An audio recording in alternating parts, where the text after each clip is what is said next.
Welcome to the Learning Pines YouTube. We hope this video helps.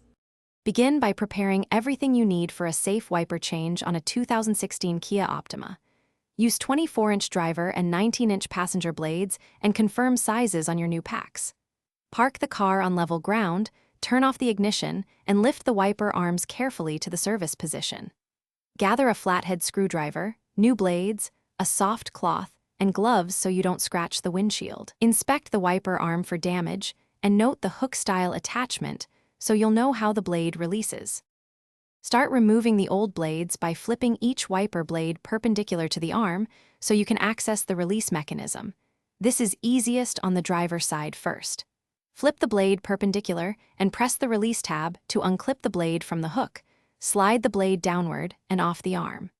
Support the wiper arm with one hand to avoid it snapping against the glass. Inspect the arm and clean the arm pivot with a soft cloth, removing corrosion or debris before installing the new blade. Fit the new blades by aligning the replacement adapter to the hook-style arm and sliding the blade up until it locks. You should slide the new blade onto the hook until you hear a clear click locking it in place. Verify the blade sits flush along the arm, then lower the arm gently to the windshield to prevent cracking or chips. Repeat for the passenger side. Finally, start the car, test wipers at low and high speed, and check for streaks or missed areas. Adjust or reseat blades if necessary. Thanks for watching. Consider subscribing if we helped you.